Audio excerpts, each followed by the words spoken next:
As you can see, I got this 12-foot kayak sitting on the floor of my garage here, and it takes up a ton of space. So today's goal is to get this out of here, and we'll store it up on the roof. So what I'd like to do is put it up here.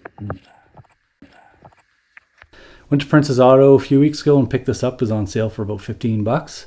And what it is a ceiling pulley lift. So it's got the two bases that connect to your ceiling, and the two pulleys with hooks on it to connect bikes or kayaks or whatever you want to use, and then the rope to connect it, and a little anchor that you can anchor it off onto your wall. So that's what we're going to use today. I'll let you know how it goes, but I'll kind of walk you through step by step how we're going to do this.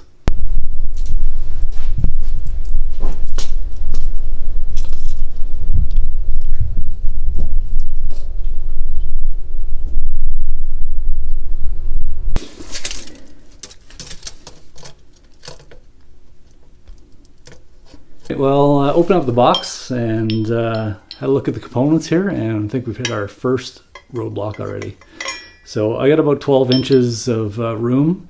So when the kayak is sucked up into the ceiling, kayak's about 14 inches. I got 26 inches to work with, and the components to get the top bar that screws into the ceiling and the pulley that's going to ride below that. So measuring these out with a little bit of a gap, because you can't have these things touching, is about 14 inches. So I'm already about 2 inches from not getting the kayak high enough, and then the garage door is going to rub on it. So we'll figure it out, and it won't be as easy as install as I was hoping, but we'll still get it up there. I'm not worried.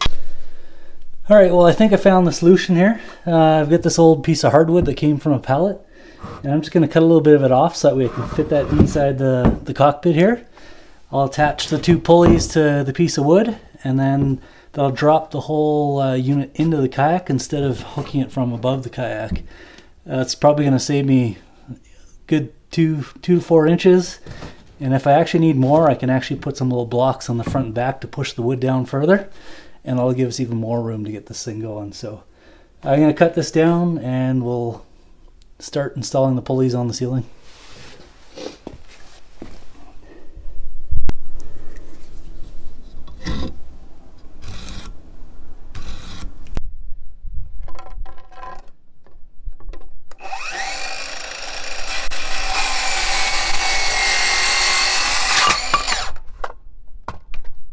Alright, so I am mounting the first pulley section up in the ceiling here, and I should show the one piece that's different than the other. So the back section only has the one pulley on it. The front actually has two, so this is your locking mechanism.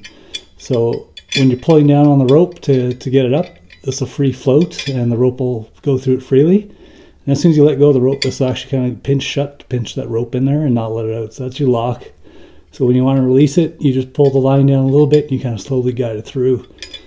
But this will be on the back end here, and we're just going to screw it in as best we can.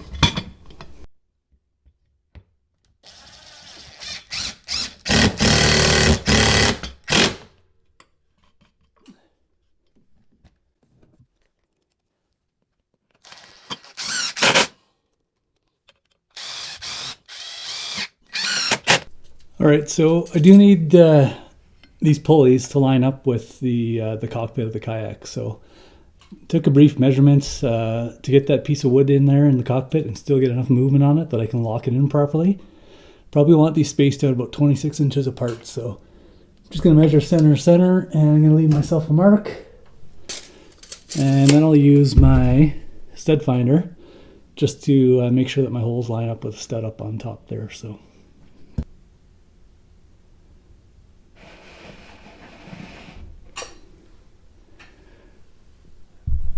alright, well, luckily I decided to use a stud finder because it appears I've got a stud kind of running down here, and then all of a sudden it shifts over to here. So there must be a beam going across this way and then drops here, which actually is going to line up better with what I want to do anyways. So I'm going to find this beam that goes across, which is right here. I'm going to screw that in.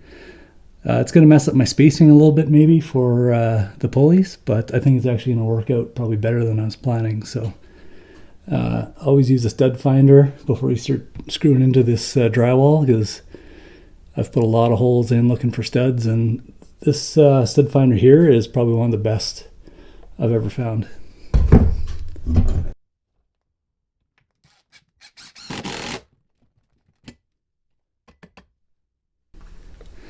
All right, that's kind of exactly where I want it, but before I continue, because I've done these things before, I've learned from my mistakes. So you actually take the tag end of this line and you anchor it into this last hole over here. So before I screw it in any further, I'm going to start running the line through the pulleys and anchor that knot off there. So,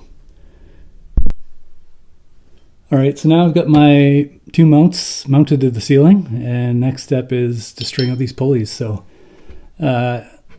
take the tag end off the line that's anchored to the roof, fish that through one of these hook pulleys, and you let that drop, and then you fish that tag end through your other roof pulley.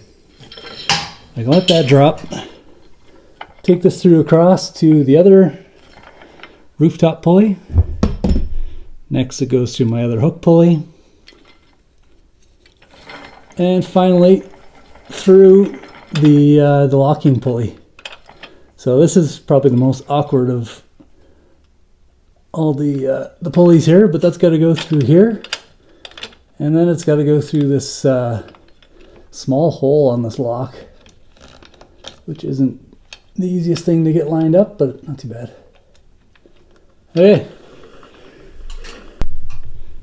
All right, so the one thing I did notice on the reviews is people said that the rope is kind of garbage on this, and I don't disagree. It's a pretty small rope. And the issue with the small rope is it kind of goes off of the pulleys and gets stuck in between. And I don't know if you can see that gap there. There's a pretty good gap, and the rope easily fits in there. So if you want to upgrade to a thicker rope, it'd probably work a lot better. But for the amount of times this is going to be going up this winter, this will do. So I'm just going to pull this rope through.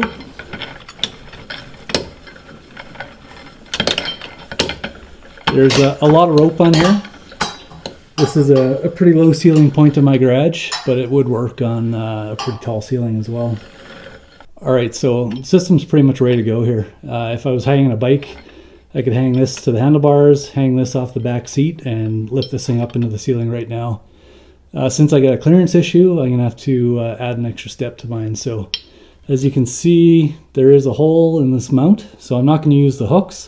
Instead, I'm just gonna screw this into a piece of wood, and then that'll be used to go into the kayak and lift this to the ceiling. So that's the next step for me.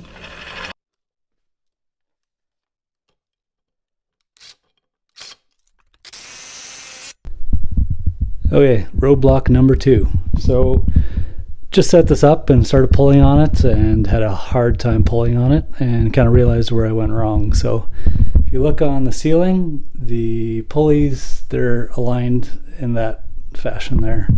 But then if you look at what I did to connect these to the wood, those pulleys are going the opposite direction. So looking in there, you can see that there's 2 holes, one on each side. So I'll just take the hook right off, and I'll screw this right into the wood here, and then we'll get the right angle, and it should work a lot better. Take 2.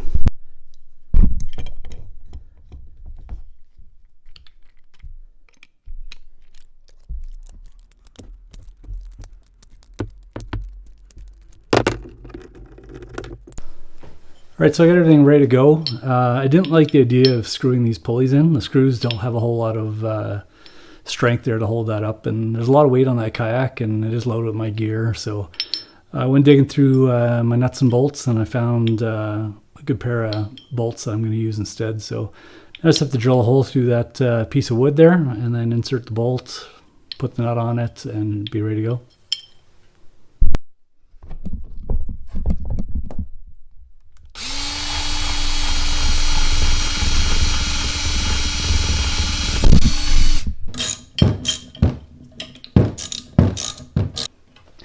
Repeat that for the other side.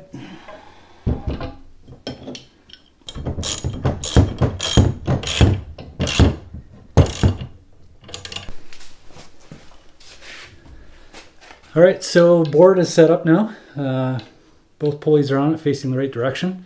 So I just need to restring this thing up, and we'll give it a pull and see if it works.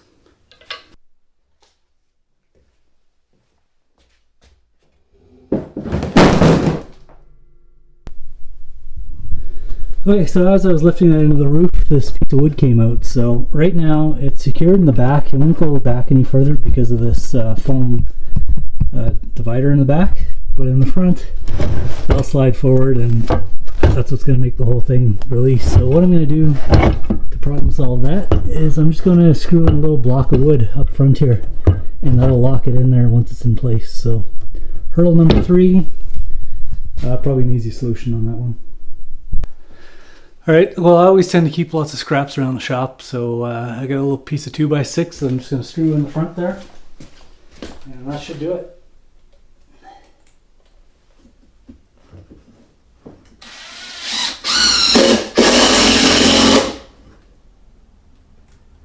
Okay, and now we're ready to try lift again.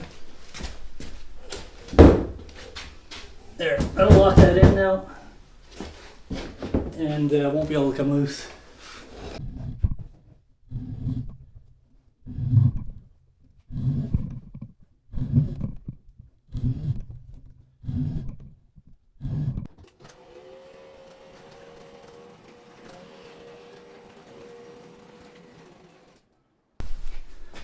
All right, well, if you like this video, make sure you hit like, and if you're interested in more garage organization videos, subscribe, because we're going to be doing a series on these, and just start working through the garage corner by corner and making little improvements through the next couple months. So thanks for watching till the end, and have a great weekend, everybody.